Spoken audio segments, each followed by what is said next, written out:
I could leave it in front of you. No. You want me to do that? I'm impressed with your... I have not always had money.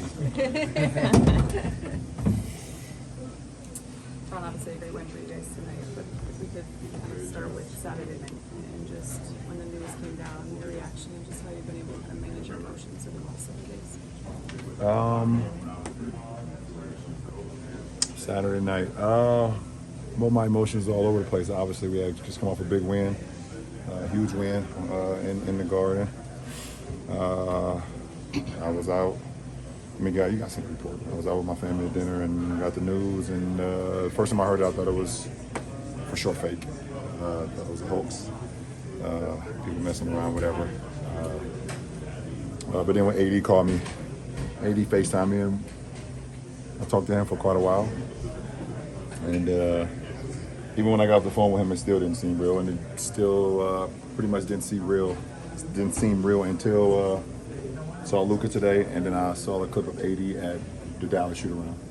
That's when it finally hit me like, oh shit, this is real. I think the one thing we've always said about you is I feel like you've seen and heard it all. Yeah, I ain't never seen this one. I have. I've seen it all up until this one. I've never been a part of one transaction like that. That was different. Obviously, as a leader and with such expectations, even for yourself in this franchise, how were you able to then just kind of regroup for yourself and for this team tonight? Because there's a job at hand still. At the end of the day, I got to make sure that these guys are ready to go. Versus a damn good Clippers team, super well coached, great players, and we wanted to end this road trip off the right way. You know, going 5-1 on a 6-game road trip is very challenging, and then to end it having to come, from New York, 6-hour flight a couple days ago to come here and win this game. It was big time for us.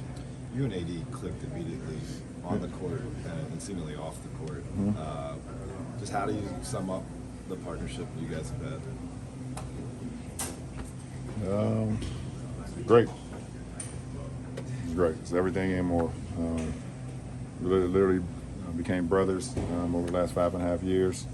What we was able to accomplish on the floor, obviously that goes without saying, but more importantly, what we was able to accomplish off the floor, just us growing together, knowing each other's families, seeing each other grow, seeing each other's kids grow. It's pretty unique. I was at his wedding when he got married. It was special for sure. What do you kind of view your role, the best way you can help Luka get assimilated with the Lakers? Whatever he needs. LeBron, through the last few days, we've heard everyone from Steph Curry to Anthony Edwards and on and on and on just express so much shock that a 25-year-old generational talent who's been a 5-time consecutive All-NBA player, led his team to the finals last year, could get traded like this. How are you on that scale of shock? Something I haven't seen before, obviously, but it was shocking when I heard the news, but at the end of the day, I understand the business of basketball, but I didn't make the decision, so. But it was just, shocking in the sense of who was involved, obviously, with Luka and AD. I don't know. I don't have much words for it. Ron, you've been in the league for 22 seasons and obviously seen a lot go down. AD obviously was not only a teammate, but you won a championship with him and a very close friend off the court as well. Can you reveal just sort of what went down during that FaceTime between the two of you in that moment? Or what the process was? I mean, that's all AD. I don't want to, AD called me in confidentiality. And if AD wants to, talk about that moment, but it was definitely a weird, uncomfortable truth moment for us. Just knowing that he was going to be gone, that was very, very difficult, very challenging. I could see how in shock he was, obviously, and probably seen it from my face as well. So you're at a stage in your career, you're 40, or not you're 40, I'm sorry, you're 40 on Earth. Yeah. You're 22 in this league, where you know that there's going to have to be a next at some point for a place that you play. To have this opportunity to bridge with Luka, you know that there's next. How energizing is that? I'm sure there's a lot of complicated feelings right now with all of this, but are you energized by it? Yeah, it's kind of hard right now to kind of digest what what it's going to look like on the floor. Obviously, two selfless competitors. Love seeing the success of our teammates. Luka's been my favorite player in the NBA for a while now. I think you guys know that. And I've always just tried to play the game the right way and inspire, the next generation. Luka happens to be one of them, and now we're teammates. So it would be a very seamless transition.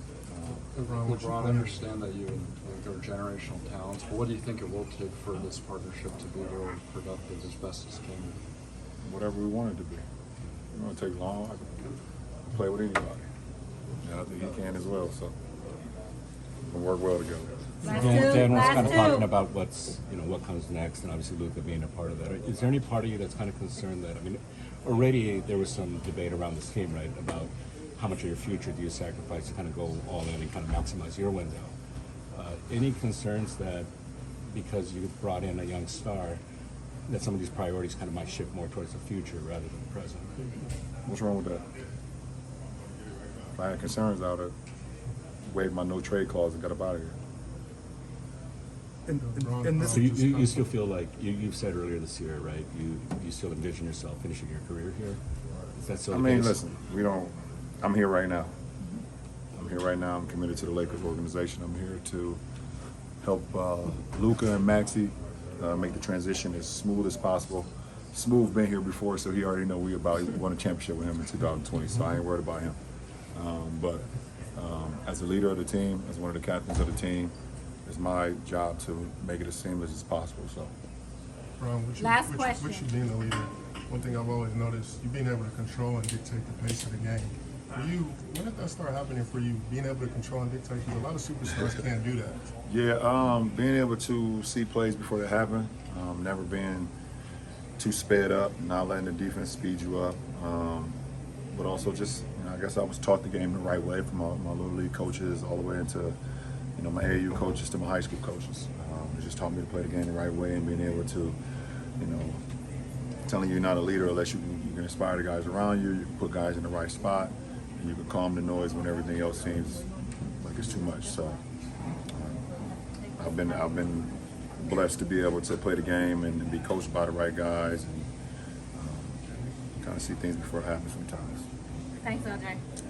I didn't see Luka here. We're done here. I did not see it. I didn't see that shit.